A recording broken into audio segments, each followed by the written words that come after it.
जय हिंद दोस्तों, ocean academy के इस यूट्यूब चैनल पे आपका बहुत बहुत स्वागत है। मैं आदित्य भारद्वाज आपका इस छोटे से यूट्यूब चैनल पे बहुत बहुत स्वागत करता हूं। जैसा कि आप सभी को पता है, मेरा जो चैनल है वो आपको क्वालिटी कंटेंट देता है एजुकेशनल पर्पसेस पे। आज जो मैं वीडियो सीरीज स्टार्ट करने वाला हूँ वो 10th क्लास से रिलेटेड है, जो कि हम यहाँ पे 10th की जो साइंस है उसको हम कवर करेंगे। तीनों चीज़ें फिजिक्स, केमिस्ट्री और बायो, हम तीनों को यहाँ पे कवर करेंगे। और जो बाद में एक दो चैप्टर रह जाते हैं हमारे 10th की NCERT में, जो वो EVS के चैप्टर्स हैं, वो भी हम कवर करेंगे। तो सबसे पहले मैं आपको एक बात बताना चाहूँगा कि आप मेरे इस व्हाइट बोर्ड को देख के मुझे जज मत कीजिएगा। एक वीडियो देखो आप अच्छे से, और उसके बाद मुझे अगर कोई कमी लगे तो आप ज़रूर मेरे को बताइए। तो पता है मुझे स्मार्ट बोर्ड का ज़माना है, लेकिन स्मार्ट बोर्ड नहीं है। मैं शुरुआत मेरी इस व्हाइट बोर्ड से ही कर रहा हूँ, तो कृपया सपोर्ट कीजिएगा और टिल देन एंड तक देखिएगा। ये जो वीडियो सीरीज होने वाली है उन बच्चों के लिए जो साइंस से डरते हैं। हम बिल्कुल जीरो लेवल से साइंस को उठाएंगे, बिल्कुल जीरो लेवल से। ये उन बच्चों के लिए है जो बच्चे बिल्कुल ये सोचते हैं कि साइंस तो कुछ है ही नहीं। ये मेरी गारंटी है बच्चे, अगर तुम मेरे से जुड़े रहे, ये जब तक ये 10th की सीरीज कंप्लीट नहीं हो जाएगी, अगर तुम्हारा साइंस में इंटरेस्ट ना बन जाए और तुम ये ना कह दो कि 10th के बाद हम तो साइंस ही लेंगे, तो बच्चा बोल देना, ठीक है। तो आप सभी को पता है केमिस्ट्री का जो पहला चैप्टर है हमारे पास, वो केमिस्ट्री का आता है कि केमिकल रिएक्शन एंड इक्वेशंस। तो इस चैप्टर को हम आज शुरू करने वाले हैं। ये बेसिकली एक इंट्रोडक्शन वीडियो रहेगा। हम इसमें इंट्रोडक्शन देखेंगे कि भाई केमिकल रिएक्शन एंड इक्वेशंस होती क्या है, ठीक है, और फिर आगे हम क्या पढ़ने वाले हैं, सारी चीज़ें यहाँ पे आज हम डिस्कस करेंगे।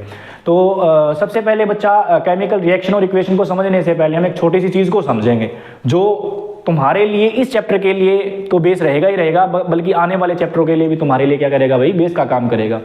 ये चैप्टर बड़ा इंपॉर्टेंट है केमिस्ट्री के हिसाब से देखें तो। आने वाले +1 +2 में जो केमिस्ट्री पढ़ोगे उसके लिए बहुत ज़्यादा इंपॉर्टेंट है। तो सबसे पहले पढ़ते हैं भाई केमिकल जो रिएक्शन है हमारी क्या होती है और इक्वेशन क्या होती है। तो समझो बेटा, केमिकल रिएक्शन और इक्वेशन समझने से पहले हम दो चीज़ों को समझते हैं जो हमारे इस चैप्टर के लिए इंपॉर्टेंट है। जैसे कि मैंने बताया अभी आपको, जो दो चीज़ें हैं बेटा, उनमें से पहले क्या आएगी तुम्हारी, एक तो आएगी भाई केमिकल चेंज और एक फिजिकल चेंज। अगर तुम्हें ये चेंजेस समझ में आ जाते हैं ना, जो कि 6th 7th 8th क्लास में आना शुरू हो जाते हैं, उसके बाद आपको केमिकल रिएक्शन और इक्वेशन को समझना इतना मुश्किल नहीं होगा। तो देखते हैं भाई फिजिकल और केमिकल चेंजेस क्या होते हैं।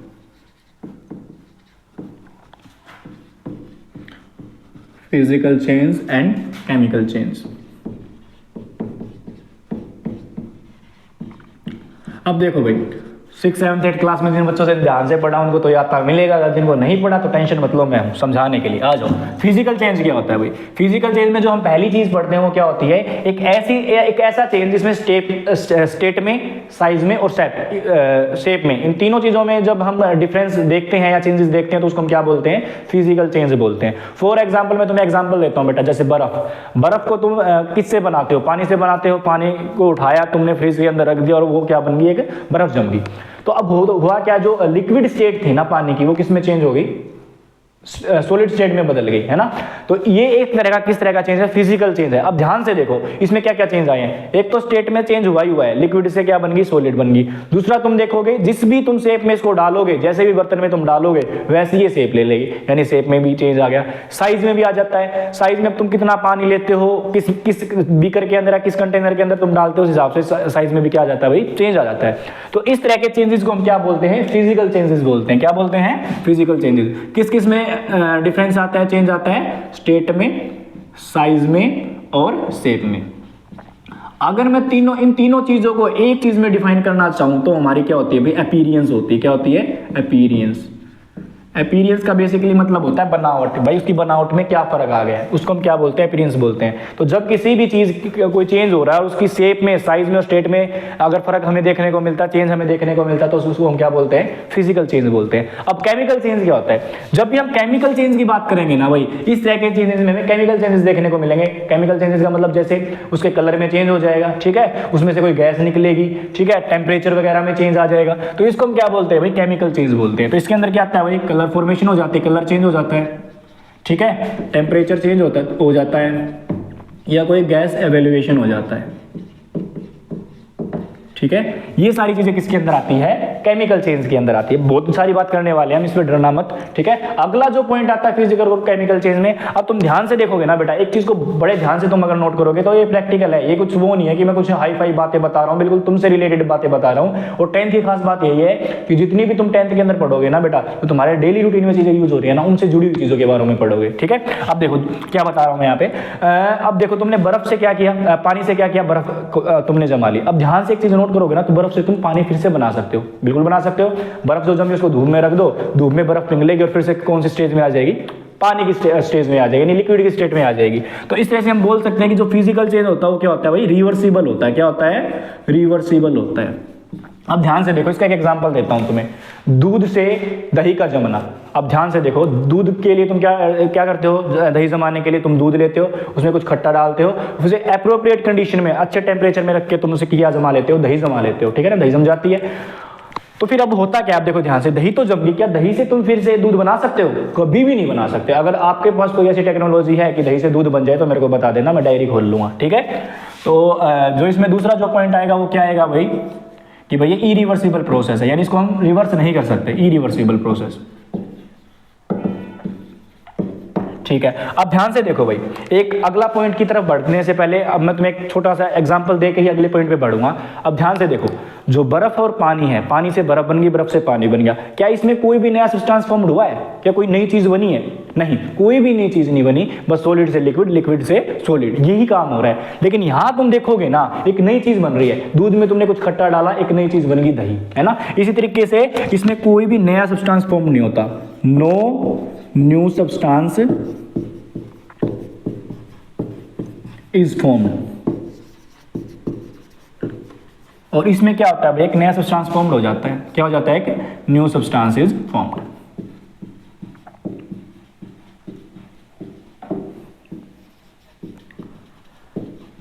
तो आई होप, मैं आशा करता हूं कि आपको फिजिकल और केमिकल चेंज के बारे में बेसिक नॉलेज मिल गई होगी। मेरा काम बस बेसिक तक ही चल जाएगा, इसीलिए मैं आपको इन चीज़ों से जोड़ रहा हूँ। तो अब समझो फिर से बेटा, अब यहाँ आ जाओ फिर से, हम ये सब क्यों पढ़ रहे हैं, हम इस चीज़ को डिफाइन करने के लिए, केमिकल रिएक्शन को डिफाइन करने के लिए हमने ये सारी चीज़ें पढ़ी हैं, ताकि हम इसको अच्छे से समझ पाए। अब होती क्या है केमिकल रिएक्शन, जिस बच्चे को केमिकल चेंज समझ में आ गया ना, उसके लिए ये बात भी समझ में आ जाएगी कि केमिकल रिएक्शन क्या होती है। अब देखो बेटा, जब भी तुम ये चीजें देखोगे ना, वहां पे केमिकल चेंज टेक्स प्लेस करेगा, क्या होएगा, वहां पे केमिकल चेंज टेक्स प्लेस करेगा, केमिकल चेंज हो जाएगा। जब भी एक केमिकल चेंज होता है ना, तो वहां पे रिएक्शन हो रही होती है। जब भी कोई भी केमिकल चेंज होता है तो वहां पे क्या हो रही होती है, केमिकल रिएक्शन हो रही होती है, बस उसी को हम क्या बोलते हैं, केमिकल रिएक्शन बोलते हैं, ठीक है। अब हमें कैसे पता लगेगा भाई केमिकल चेंज हो रहा है कि नहीं हो रहा, तो उसके लिए कुछ पैरामीटर्स हैं बेटा। भाई जब ये चीजें होंगी तब हमें पता लग जाएगा कि भाई केमिकल चेंज हो रहा है। तो अभी मैंने इसमें थोड़ा सा डिस्कस किया है, उन पॉइंटों को एक बार फिर से देख लेते हैं हम अलग से। देखो भाई, जो पहला पॉइंट है वो क्या है कि इसमें ना कलर चेंज हो जाएगा भाई, क्या चेंज हो जाएगा, कलर चेंज हो जाएगा। सेकंड क्या है भाई, यहाँ पे क्या चेंज हो जाएगा, टेम्परेचर में चेंज आ जाएगा। किस में चेंज आ जाएगा, टेम्परेचर में चेंज आ जाएगा। थर्ड क्या है हमारे पास, थर्ड भाई कोई गैस एवोल्यूशन हो जाएगा, गैस निकल जाएगी भाई, गैस क्या हो जाएगी, रिलीज हो जाएगी,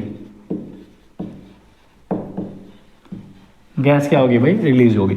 ये मेनली 3 पॉइंट है। चौथा पॉइंट अगर हम इसमें देखना चाहें तो इसमें भी भाई बहुत हद तक हम देखते हैं स्टेट भी चेंज हो जाती है, ठीक है। तो ये अगर सारी चीजें हो रही है ना, तो हम क्या देखेंगे भाई, कोई ना कोई वहां पे केमिकल चेंज हो रहा है। और केमिकल चेंज हो रहा है तो वहीं पे क्या रिएक्शन टेक्स प्लेस करेगी, केमिकल रिएक्शन टेक्स प्लेस करेगी। तो आई होप, मैं आशा करता हूं कि आपको केमिकल रिएक्शन के बारे में पता चल गया होगा। अगर अभी भी नहीं पता चला किसी बच्चे को, तो मैं अब एग्जाम्पल देने वाला हूं, फिर आपको बिल्कुल क्या है, क्रिस्टल क्लियर हो जाएगा भाई केमिकल रिएक्शन होती क्या है। चलो बेटा एग्जाम्पल लेते हैं जो आपके एनसीईआरटी में है। एनसीईआरटी में क्या है भाई, देखो एक मैग्नीशियम रिबन होता है बेटा, क्या होता है, एक मैग्नीशियम रिबन होता है, मैग्नीशियम का एक रिबन बना दिया जाता है, ठीक है। उस मैग्नीशियम रिबन को जलाया जाता है, क्या किया जाता है, उस मैग्नीशियम रिबन को जलाया जाता है। अब ध्यान से देखो, मैंने क्या लिया, मैग्नीशियम लिया, क्या लिया, मैग्नीशियम, और उसको क्या कर दिया मैंने भाई, हीट दे दी, क्या दे दी, हीट। जैसे ही मैं हीट दूंगा ना, तो एक प्रोडक्ट बनेगा, यानी एक चीज बनेगी। अब प्रोडक्ट क्या है, रिएक्टेंट क्या है, पे हम बाद में जाने वाले हैं, लेकिन तुम समझ लो, एक मैग्नीशियम का मैंने रिबन लिया, लिख देता हूं यहाँ पे रिबन, ठीक है। और उसको जैसे ही मैंने हीट दे दी, जैसे ही मैं इसको हीट दूंगा तो वो जलेगा, और जल के क्या बनाएगा भाई, एक व्हाइट पाउडर बना लेगा, क्या बना लेगा भाई, व्हाइट पाउडर बना लेगा, ठीक है। और साथ में क्या देगा तुम्हें, धुआं देगा, स्मोक देगा, ठीक है। और एक चीज़ और देगा, वो फ्लेम निकलेगी भाई उसमें से। क्या निकलेगी? फ्लेम। और वो फ्लेम भी कैसे कलर की होती है? वाइट कलर की होती है। ठीक है, अब ध्यान से देखो, जब भी मैंने मैग्नीशियम को जलाया तो हीट दी मैंने, जैसे जला दिया तो क्या बना भाई? वाइट पाउडर बन गया। अब ध्यान से देखो, जो मैग्नीशियम रिबन था वो किस फॉर्म में था? सॉलिड फॉर्म में था। किस फॉर्म में था भाई? सॉलिड फॉर्म में था। जैसे ही मैंने उसको जलाया तो पाउडर की फॉर्म में आ गया, यानी सेमी सॉलिड बन गया। क्या बन गया? Semi solid. अच्छा, और क्या हुआ उसके साथ साथ? उसके साथ स्मोक निकली, धुआं निकला। क्या निकला? धुआं निकला। अच्छा, और क्या निकली भाई? वाइट फ्लेम निकली। अभी हमने पढ़ा एक केमिकल रिएक्शन, एक केमिकल चेंज कौन सा चेंज होता है? जिसमें एक नया सब्सटेंस बन जाए। जैसे ही मैंने दो चीजों को मिलाया, मींस मैंने जैसे ही मैग्नीशियम रिबन को जलाया तो मुझे क्या मिला? व्हाइट पाउडर मिला, एक नया सब्सटेंस मिल गया। और साथ में क्या निकली भाई? स्मोक निकली, गैस फॉर्म में निकलेगा धुआं। ठीक है, और क्या निकल रही है भाई? व्हाइट फ्लेम निकल रही है। तो इससे मेरे को पता चल गया भाई यहाँ पे क्या हो रहा है? केमिकल चेंज हो रहा है। अगर यहाँ पे केमिकल चेंज हो रहा है तो ये कोई ना कोई यहाँ पे क्या करेगी? एक रिएक्शन टेक्स प्लेस करेगी। क्या करेगी? कोई ना कोई रिएक्शन टेक्स प्लेस करेगी। अब मैं मानता हूँ कि आपको समझ में आ गया होगा केमिकल चेंज क्या होता है और केमिकल रिएक्शन क्या होती है, कैसे टेक्स प्लेस करती है। ठीक है, अब समझो, ये तो था भाई समझने के लिए और सीखने के लिए, थोड़ा साइंस की तरफ बढ़ने के लिए। अब जो चीज आती है वो आती है भाई पेपर में क्वेश्चन कैसे आएगा। इस छोटे से टॉपिक्स में जितना भी मैंने एक्सप्लेन किया ना, यहां से हर बार क्वेश्चन आता ही आता है, चाहे वो सीबीएसई हो चाहे वो एचबीएसई हो। अब क्वेश्चन क्या आएगा भाई, समझ लेते हैं ना। हमें तो दोनों तरह से पढ़ना है ना, हमें सीखनी भी है चीजों को, हमें पेपर भी दे के आना है, एग्जाम में भी पास होना, अच्छे नंबर लेने हैं ना। तो यहां से भाई 2 या 3 नंबर का क्वेश्चन बनता है। कितने नंबर का क्वेश्चन बनता है? 2 या 3 मार्क्स का क्वेश्चन बनता है। और वो क्वेश्चन क्या है? वो क्वेश्चन ये है कि भाई मैग्नीशियम रिबन को जलाने से पहले साफ क्यों किया जाता है। फिर से समझो बेटा, ये क्वेश्चन बड़ा इंपॉर्टेंट है, मोस्ट इंपॉर्टेंट क्वेश्चन है, जो हर बार किसी ना किसी बोर्ड में ये क्वेश्चन रिपीट करवाते हैं कि भाई मैग्नीशियम रिबन को जलाने से पहले साफ क्यों किया जाता है। अब समझो बेटा, कुछ प्रिकॉशंस भी हैं, उनके बारे में हम बात करेंगे भाई, क्या करना चाहिए। एक्टिविटी है तुम्हारे में बकायदा दी हुई है पहले चैप्टर में, तो समझते हैं भाई। अब मैग्नीशियम रिबन क्या है? मैग्नीशियम है एक मेटल। क्या है? एक मेटल। और मेटल क्या होते हैं? थोड़ी सी रिएक्टिव भी होती है, लेकिन ये थोड़ी ज्यादा रिएक्टिव है। ये रिएक्टिव क्या होती है, नॉन रिएक्टिव क्या होती है, ये भी हम पढ़ने वाले आने वाली केमिस्ट्री में। लेकिन अभी हम मैग्नीशियम रिबन की बात कर रहे हैं। तो मैग्नीशियम जो मेटल होती है ना, क्या होती है भाई? एक मेटल होती है। क्या होती है? Metal.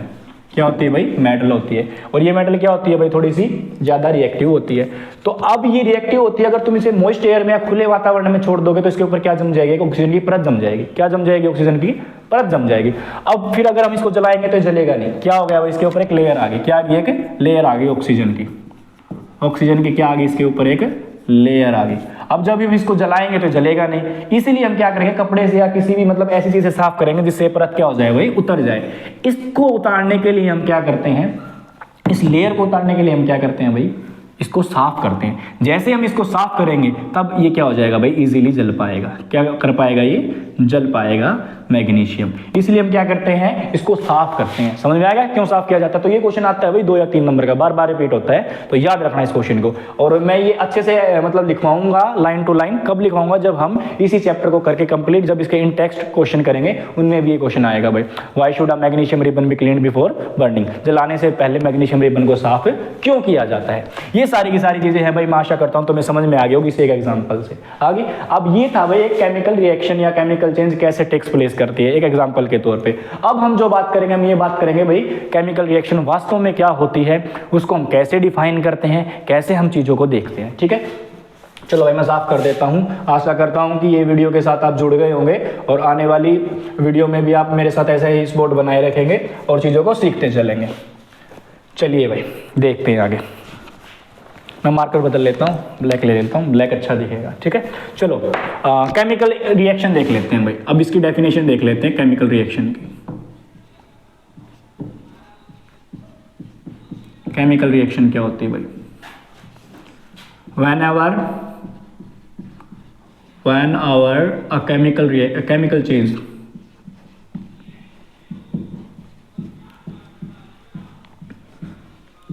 change takes place,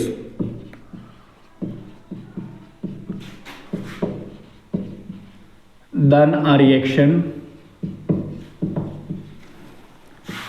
takes place, which is known as chemical reaction. उसको हम क्या बोलते हैं भाई? केमिकल रिएक्शन बोलते हैं। ठीक है, अगर हमें एग्जांपल देना है तो एग्जांपल दे दो भाई, जो भी मैंने समझाया है। मैग्नीशियम रिबन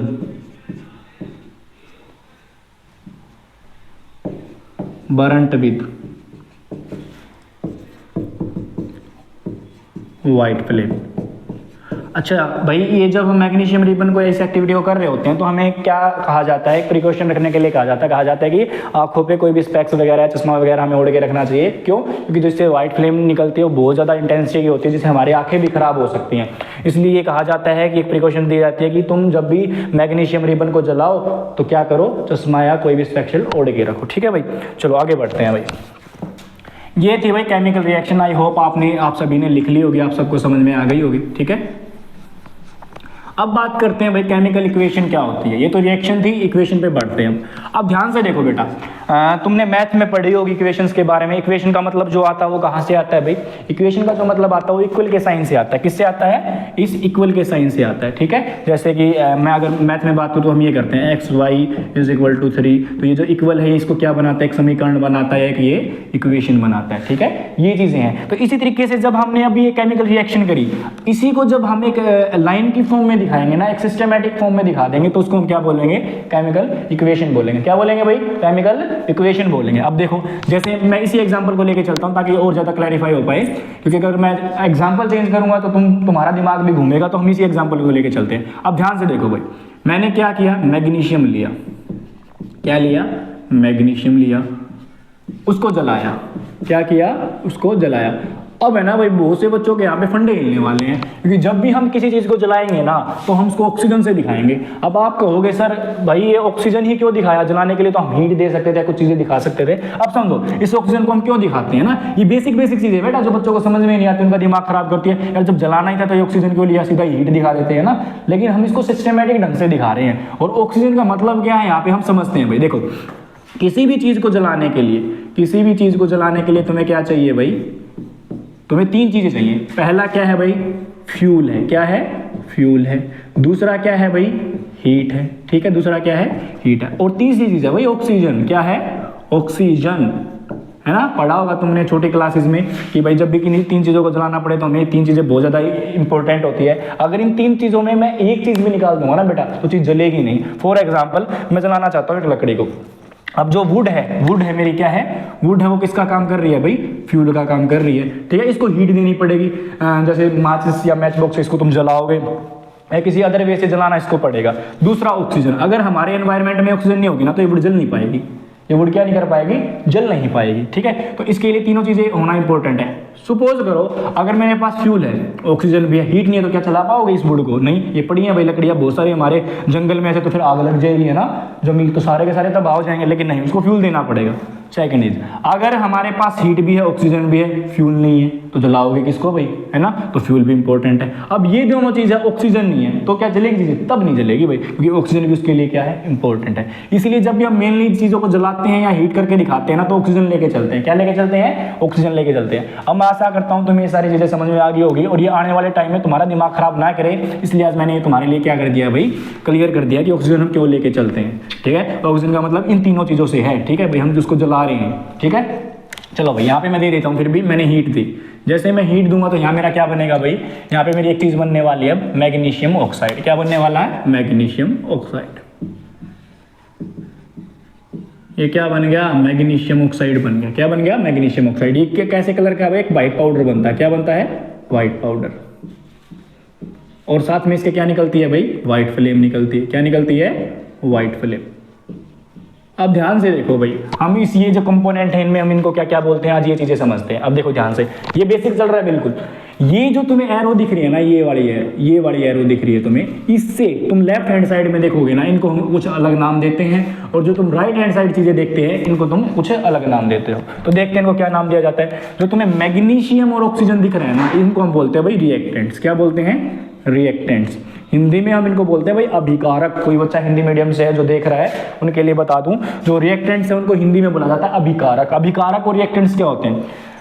रिएक्टेंट्स या अभिकारक वो चीज होते हैं, वो कंपोनेंट होते हैं जो क्या करते हैं? रिएक्शन को टेक्स प्लेस करवाते हैं, रिएक्शन में काम आते हैं। अब ये देखो, ये क्या है? काम आ रही है, दोनों चीजें मिल रही है और एक क्या बना रही है? प्रोडक्ट बना रही है। अब इसको क्या बोलते हैं? प्रोडक्ट बोलते हैं भाई। क्या बोलते हैं? प्रोडक्ट। क्या बोलते हैं? प्रोडक्ट। प्रोडक्ट का मतलब उत्पाद। क्या बोलते हैं भाई? उत्पाद। वैसे हिंदी मेरी बहुत बुरी है भाई, समझ लेना। फिर भी क्या बोलते हैं हम उसको? उत्पाद बोलते हैं। यानी जब हमने दो चीज़ों को मिलाया, दो अभिकारकों को मिलाया, क्या बोलते हैं इनको? अभिकारक। जब हम अभिकारक को मिलाएंगे तो हमारे पास क्या बनेगा? प्रोडक्ट बनेगा। तो आई होप तुम्हें समझ में आ गया होगा। जो लेफ्ट हैंड साइड होती है एरो के, वो हम क्या लिखते हैं?